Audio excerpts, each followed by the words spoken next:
Hello everyone, this is Sergey. In this video, I will introduce a paper which reports the discovery of van der Waals topological insulators that behave as high index and low loss dielectrics at mid-infrared frequencies. This research was motivated by a problem of dispersion engineering of phonon polaritons in thin van der Waals crystals. Polaritons are quasi-particles born out of coupling between free space photons and collective oscillations of charges in polaritonic material. Polaritons in thin van der Waals crystals are highly confined and thus are able to provide strong light-matter interaction. At the same time, their evanescent fields penetrate beyond the thin material boundaries and thus are exposed to external manipulation and probing. The scanning near-field optical microscope, or SNOM in short, is often used to study polaritons. In SNOM, a sharp tip of the atomic force microscope couples far-field photons and polaritonic near fields via inelastic scattering. The scattered near field is analyzed by the interferometer, so the SNOM measures both amplitude and phase of the near field. Spatial resolution of SNOM can be as good as several nanometers and is limited only by the tip radius. Van der Waals crystals have been shown to support various types of polaritons in a broad spectral range. In this work, we focus on mid-infrared frequencies, where van der Waals semi-metals support plasmon polaritons and polar dielectrics support phonon polaritons. Dispersion of plasmon polaritons can be relatively easily tuned by external doping of the 2D material such as graphene. However, the dispersion of phonon polaritons is strictly defined by lattice phonons, which are unavailable for external manipulation. So far, several methods to manipulate dispersion of mid-infrared phonon polaritons have been suggested. The most straightforward approach is to leverage the dependency of the dispersion on the refractive index of a substrate. For example, momentum of phonon polaritons in hexagonal boron nitride approximately doubles when it is supported by gold compared to silicon dioxide. Alternatively, periodically patterned polaritonic waveguides or substrate may be used to create polaritonic crystal. In such a periodic medium, phonon polaritons may form collective block modes with non-trivial dispersion. In case of biaxial crystals that support in-plane anisotropic phonon polaritons, their stacking and twisting leads to hybridization of modes between the layers. These hybrid modes have highly tunable dispersion, which depends on the twisting angle, as was demonstrated for the alpha phase molybdenum trioxide. Finally, topological edge states in artificially created topological boundaries also provide means to engineer dispersion of phonon polaritons. In this work, we intended to use the alternative substrates to manipulate the dispersion of phonon polaritons in HBN. We tested 3 different bismuth and antimony chalcogenides for that role, which are natural topological insulators. I will call them BS, BTS, and BSTS for brevity. By using SNOM and near-field imaging, we observed near-field interference fringes formed by propagating phonon polaritons near the HBN edge. These fringes readily provide the complex propagation constant of polaritons so that their dispersion and damping can be measured directly from the near field. These 3 materials are van der Waals crystals and can be exfoliated into thin flakes and then stacked with HBN, as shown here on microscope images on the left. Furthermore, these materials have been shown to have a conductive surface layer of topological nature. Especially, BSTS was predicted to have a highly conductive surface layer with surface conductivity comparable to that of noble metals. At the same time, all 3 are predicted to be lossless dielectrics in their bulk state at mid-infrared frequencies. Earlier experiments with BTS and BSTS revealed existence of surface plasmons in ultraviolet and visible spectra, unambiguously demonstrating the presence of highly conductive topological surface states. Therefore, we expected that presence of such a conductive layer would affect the dispersion of phonon polaritons in HBN on top of these materials. The highly conductive surface of BSTS was expected to support plasmons at the mid-infrared frequencies of the HBN's Ristretland band. This would lead to hybridization of BSTS plasmons and HBN phonon polaritons, as shown in the analytically calculated dispersion here in panel A.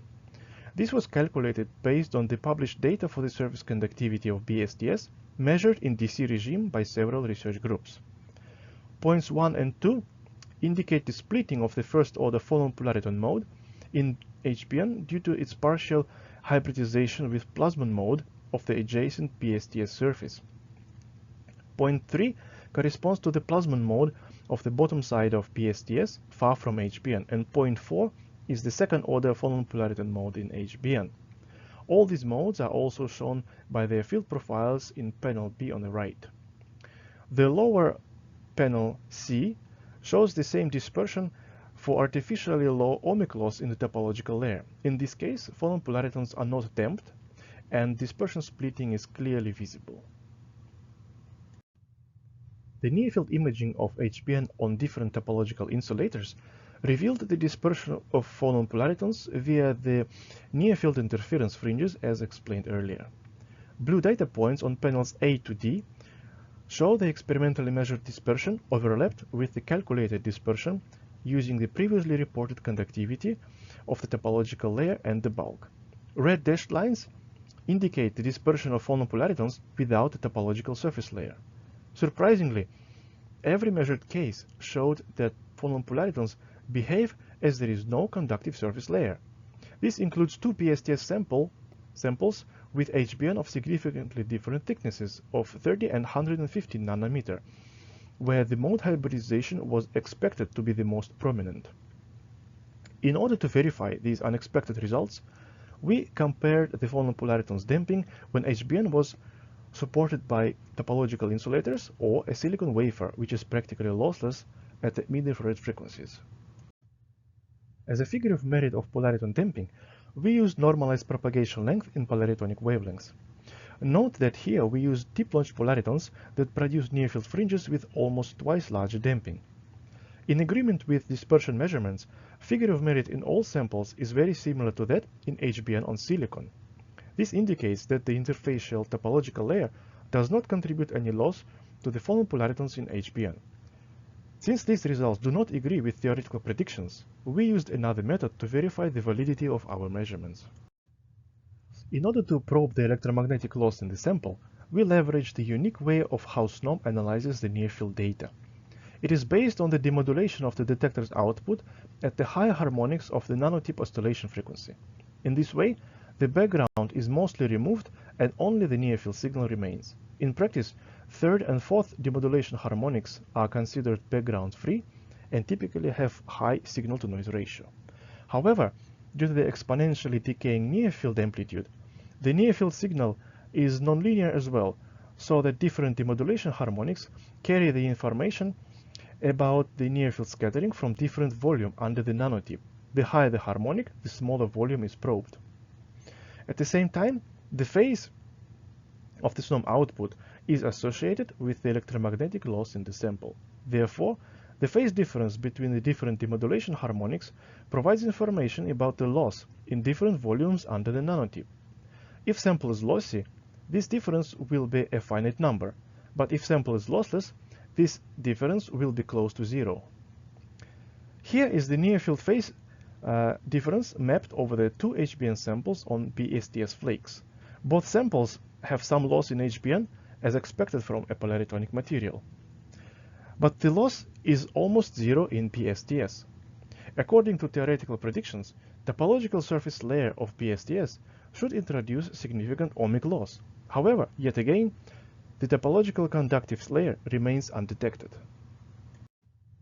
We repeat the near-field phase contrast measurements for bare flakes deposited directly on silicon wafer at the excitation wavelength of 10.5 micrometers. The near-field amplitude contrast shown on the left reveals the high refractive index of these van der Waals crystals in total agreement with theory. Especially, BTS is shown to have an ultra-high refractive index of 7.5 and PSTS has index of 4.5. This is also in agreement with the dispersion measurements of phonon polaritons in HBN shown earlier. The phase contrast on the right shows practically no difference between the silicon and the three materials. Since silicon is practically lossless in mid-infrared frequencies, this shows that all three topological insulators have near-field response of a lossless, high-index dielectric. In conclusion, we show that the investigated topological insulators behave like high-index and lossless dielectrics in mid-infrared wavelengths from 6 to 11 micrometers. Although we don't know the reason why the topological surface layer remained undetected, our near-field experiments clearly demonstrate that these van der Waals crystals can be used as ultra-high index and lossless dielectrics for nanophotonics applications in mid-infrared. Last but not least, I would like to thank our colleagues from Southern University of Denmark, Professors Asger Mortensen and Vladimir Zhenin, for their contribution to the analysis of near-field data and fruitful discussions. For further details on this work, please refer to the manuscript or contact the corresponding author.